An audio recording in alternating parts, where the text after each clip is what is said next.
Made with spoken. The Dragons of Vacari, They Choose, by T.A. McEvoy. Digital narration, performed by multiple digital voices. Before the stories are told, before the battles are fought, there are truths that shape the world of Vacari. In this world, dragons are not beasts to be commanded, nor distant legends whispered about in forgotten halls. They are living, thinking beings. They choose.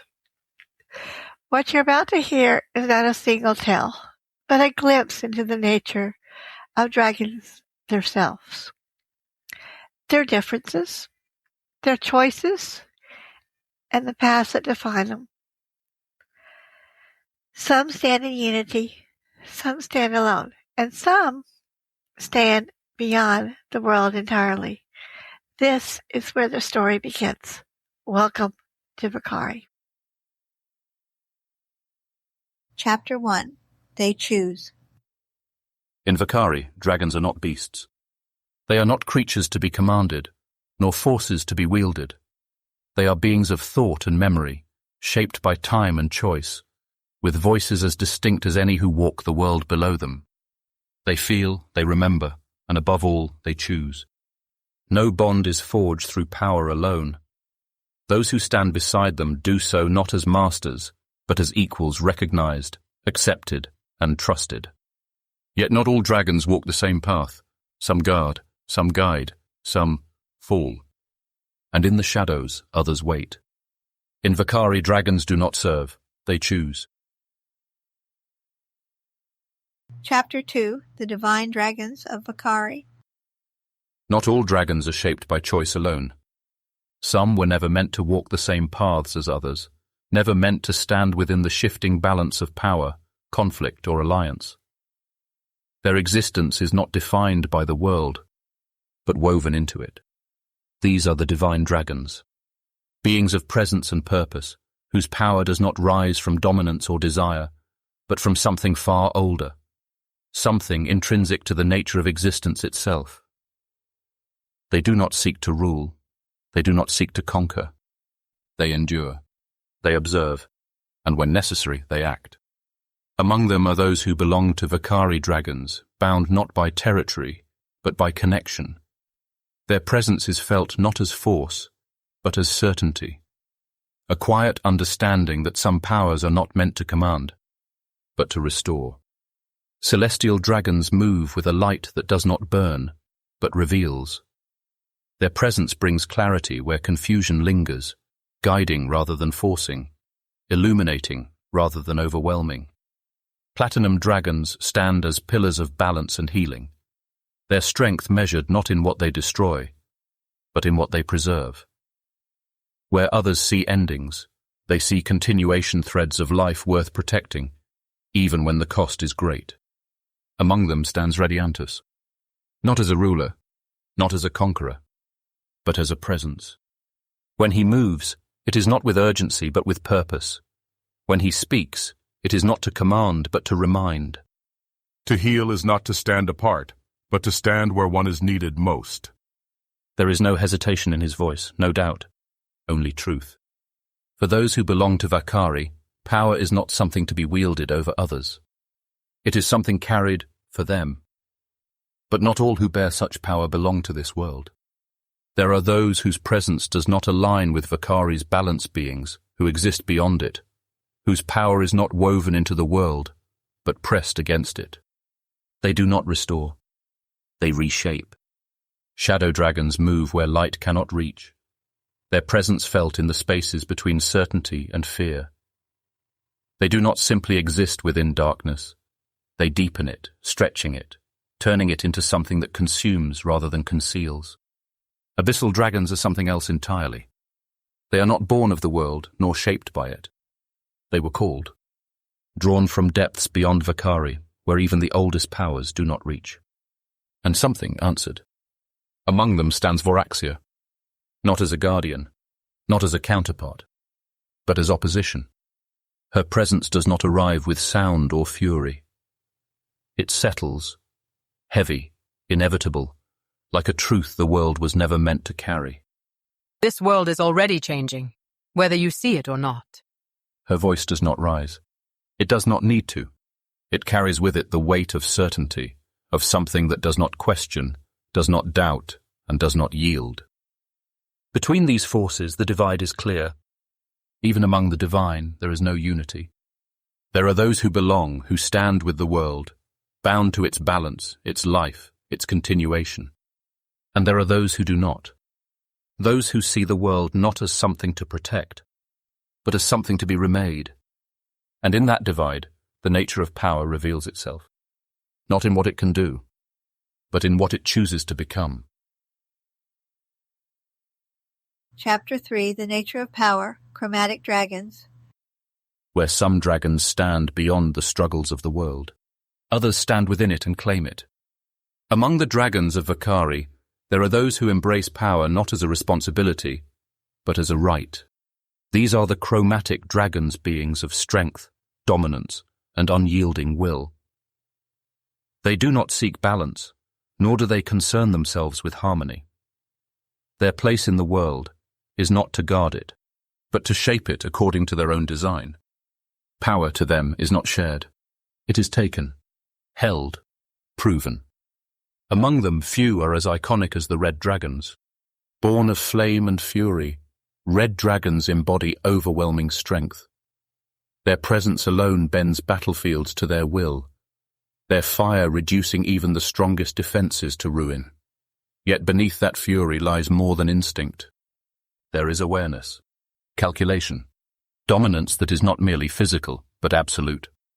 They do not follow, they do not yield, and they do not forget. But even among the chromatic dragons, not all fire is the same. There are those whose flames are not wielded, but lived.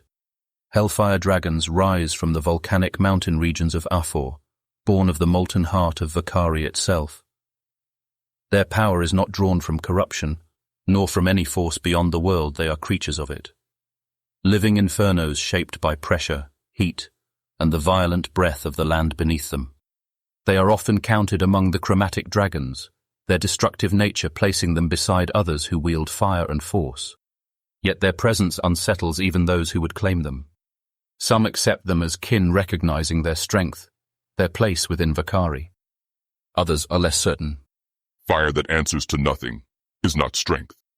Zilron's voice carries not with rage, but with cold certainty, an understanding shaped by control, not chaos. To him, power must be directed, measured, ruled, and anything that cannot be controlled is a threat. Beyond flame, the chromatic dragons reveal other forms of power less visible, but no less dangerous. Blue dragons do not rely on brute force alone. Their strength lies in precision, in control, in the ability to shape the battlefield before a single strike is made. Lightning bends to their will, their presence marked not by chaos, but by calculated dominance. Green dragons, by contrast, wield a different kind of power. They do not conquer through strength alone, but through influence, manipulation, patience. Where others burn or break, they whisper guiding outcomes long before the first strike is ever seen. Their victories are often realized only when it is far too late to resist them. Black dragons embrace a harsher truth. Decay, corrosion, the slow unraveling of strength. They are relentless, their presence suffocating, their methods brutal and unforgiving. Where they tread, the world does not simply fall. It rots, collapsing inward beneath their influence. And then, there are those who strip power down to its most primal form. White dragons do not seek dominance in the way others do. They do not manipulate, nor do they calculate beyond what is necessary. They survive. In the frozen reaches, where only the strongest endure, they exist as hunters driven not by pride, but by instinct. Every action is immediate, every decision final. There is no excess, no hesitation, only survival. Survival is all that matters. Glazaria's voice is quiet but absolute. There is no cruelty in it, no pride, only truth. Among the chromatic dragons, power takes many forms. Fire that consumes, storms that obey, voices that deceive, decay that endures, instinct that survives. They are not united by purpose, but by philosophy. That strength defines worth, that control determines rule, that the world is not something to protect, but something to claim. And because of this, they do not bond. No rider stands beside them, no kin is chosen to share their path, not because they are incapable, but because it is not in their nature to stand with another. To them, power is not something to be shared. It is something to be held alone. And in that belief, they stand apart, not as guardians, but as forces to be reckoned with. Chapter 4. The Ones Who Walk Beside. In Vacari, not all power stands alone. Among the dragons who align with balance and purpose, there are those who do more than watch over the world. They step into it. The metallic dragons. They are not defined by dominion, nor by the need to prove their strength. Their presence is steady, deliberate, enduring. Where others command through fear, the metallic dragons guide through understanding. And among them exists a gift few possess, the ability to change form, to walk unseen, to move among the people of Vacari not as distant legends, but as quiet guardians. It is not deception. It is trust given carefully and only when needed. Most metallic dragons do not stand alone. They choose. Not servants, not followers, but one who will stand beside them through battle, through silence, through the long passage of time itself. The bond is not forged in strength. It is recognized, accepted, and once given, it does not break. Kimras. Power is not proven by standing above others, but by knowing when to stand with them. Each metallic dragon carries its own nature. Gold, like Kimras, led with wisdom and unwavering resolve. Silver guard knowledge and the unseen, their presence often felt long before it is known. Bronze stand as tacticians and defenders, meeting conflict not with chaos, but with purpose. Brass observe and speak, ever curious, ever aware of the world as it shifts around them. Mercury move as few others can, fluid, adaptive, ever-changing in ways not easily understood. Pearl carry a quieter strength, one tied not to force, but to depth, to emotion, to the unseen currents that bind life together. And among the highest of their kind stand the platinum dragons, rare, radiant, and enduring. Though often spoken of separately, they remain part of the metallic dragons, their purpose simply set apart from the rest. And then, there are the copper dragons. They do not shift. They do not bind themselves to another. Not because they cannot, because they will not. Rayleigh. You bind yourselves to certainty. I prefer possibility. Where others choose permanence, copper dragons choose freedom. Where others walk beside another, they move as they are. Unpredictable, unrestrained, and wholly their own. They are known for their wit and for their insistence on sharing it, whether the moment calls for it or not. A copper dragon will tell a joke in the midst of tension, in the quiet between battles, or at the edge of something far more serious than laughter allows, and they will expect you to laugh. That was amusing. You may react accordingly. Not all wisdom is found in silence, though some would benefit from discovering it.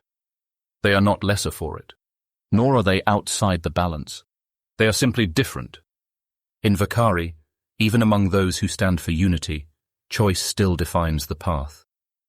Some walk beside, some walk alone. Neither is wrong, but both are chosen. Chapter 5. The Gems That Chose Their Path. Not all dragons are born into certainty. Some choose it.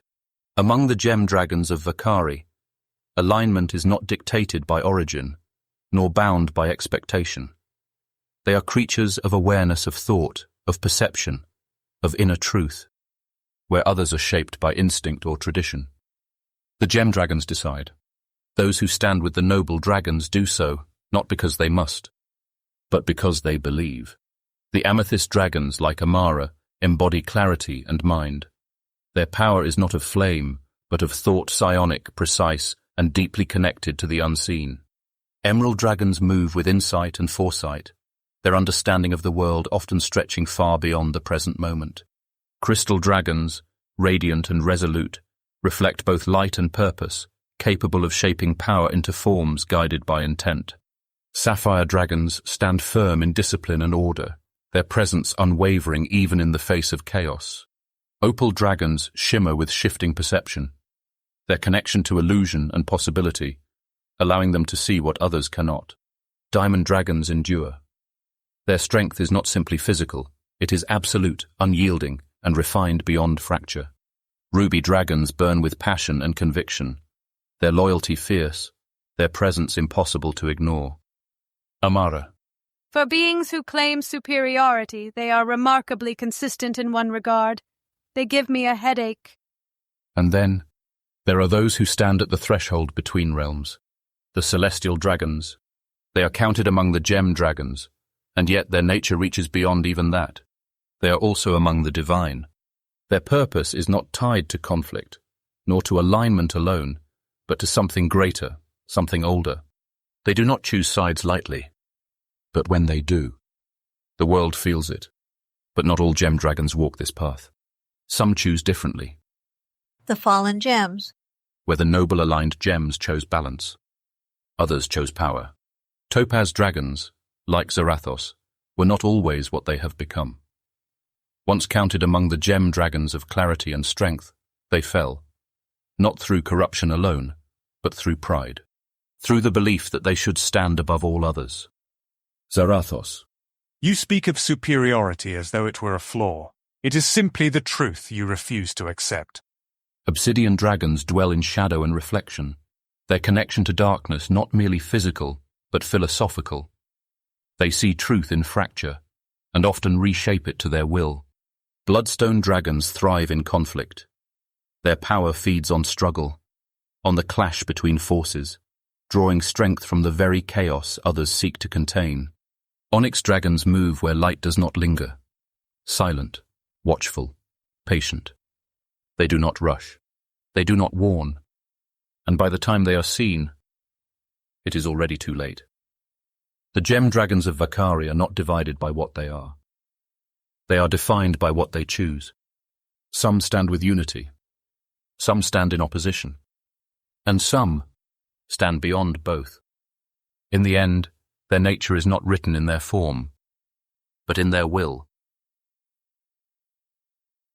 Chapter 6. The Ones Who Were Called. Not all darkness is born. Some answers. Beyond the bounds of balance, beyond even the fractured choices of the fallen, there are dragons who do not belong to Vacari in the same way as the others. They are not shaped by its lands, nor guided by its harmony. They come from elsewhere. The dark dragons. Spectre dragons drift at the edge of perception, their forms unstable, their presence felt more as absence than substance. They do not hunt in the traditional sense. They linger, and what they touch fades.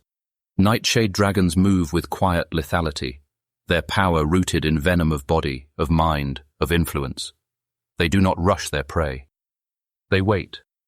They seep into weakness and let it grow. Dreadfang dragons are the embodiment of terror-made flesh. Their strength is not merely in destruction, but in the fear that precedes it. Where they walk, courage falters. And when courage falters, resistance follows. And then, there are those who reshape reality itself. Mirage dragons. Illusion for them is not trickery. It is truth rewritten. Ixalia. What you see has never been the truth. It is only what you are willing to believe. They do not overpower. They unravel. Perception bends. Certainty fractures.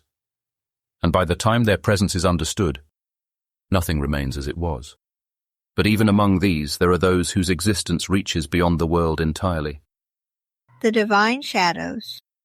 The shadow and abyssal dragons. They are not merely dark. They are ancient. They are also counted among the divine, though not as guardians. They were not born of Vacari. They were called. Shadow dragons move where light fails, not simply in darkness, but in the absence of it. They are patient, deliberate, and vast in their understanding of fear. They do not need to strike. They need only to exist. Abyssal dragons are something else entirely. They do not reflect the world. They consume it. Their presence is not chaos. It is erasure. Voratos. You speak of balance as though it has meaning. In the end, all things return to silence. They do not seek to rule. They do not seek to prove. They simply are. And that alone is enough. In Vacari, darkness is not a single path. It is many. Some chosen, some embraced, and some that answer when called. Not all dragons belong to the world, and not all who enter it.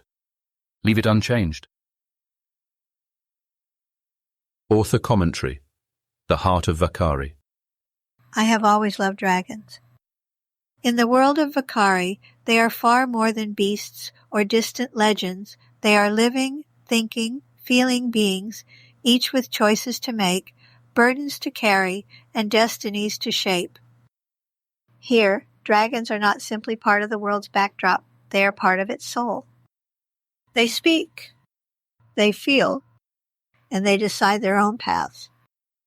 Some stand as fierce protectors, others as cunning schemers, and a few may surprise you in ways you do not expect. When I first began writing dragons, I wanted them to feel real, not identical, not interchangeable. So I spent time researching them, their abilities, their origins, their differences. And I discovered something simple, but important. Not all dragons breathe fire, and those who do are not more powerful because of it. They are simply different. That idea stayed with me, and it became part of the foundation of Vacari. Because in this world, difference is not weakness. It is identity. I understand that this vision may not resonate with everyone, but it is the heart of Vacari. These dragons are not just creatures within the world, they are woven into its breath, its heartbeat, and its very existence. And yes, I have my favorites. Amara, almost impossible not to love with her sharp mind and quiet knowing humor. Kimra, steady, measured, purposeful, a presence I have always respected. And even Zilron holds a place in my heart. Each of them is unique. Each of them matters. And I will admit, it is not easy when they suffer. Not just the noble dragons, but the dark ones as well. Because even in their fall, there is something there, something that once was, or might have been. When they are wounded, when they fall, those moments do not feel distant. They feel real. And sometimes they linger long after the final words are written. Every book in Vacari carries something different. A new journey, a new challenge, a new piece of the world unfolding. But at the center of every story there is one truth that remains. You were never supposed to do it alone. Hope will always triumph over despair, love over destruction, unity over division. Thank you for stepping into this world, and thank you for taking the time to meet the dragons of Vacari.